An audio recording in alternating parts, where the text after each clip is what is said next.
गली में घूमे ना वही तू अब से भाई हवे माफिया खोजता बे कब से।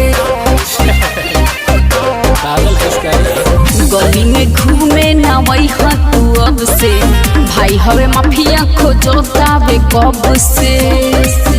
लागे खत्म कदी सारा खेल के। अरे सुन हमारा डर नहीं खे पुलिस थाना जेल के ओ हिरान होई मुआ दे हबरेल के। हमारा डर नहीं खे पुलिस थाना जेल के ओ हिरान होई मुआ दे हबरेल के।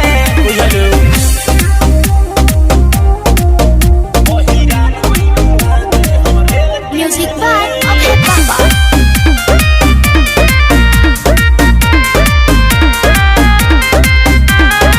भैया से डरेला सराइला का मार दी गोली कहता नि पाका।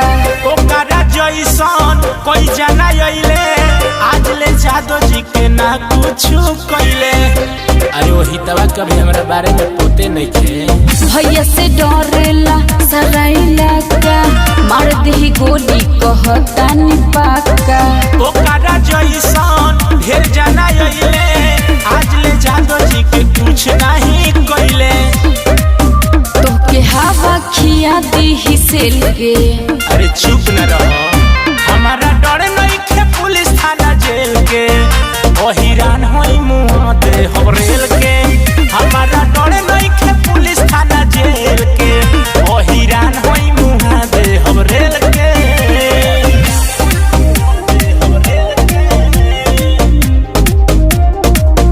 म्यूजिक बाय अभय बाबा।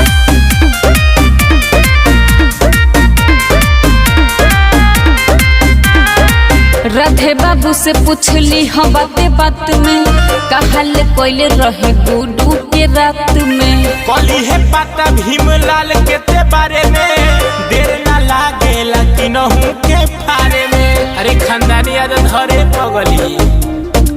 राधे बाबू से पूछली हम बाते बात में कहल कोइले रहे गुडू के रात में। कली है पता भीमलाल के ते बारे में देर ना लागे लकिनहू के फारे में।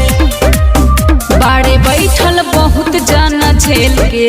अरे तो हम ना रे हमारा डर नहीं खे पुलिस थाना जेल के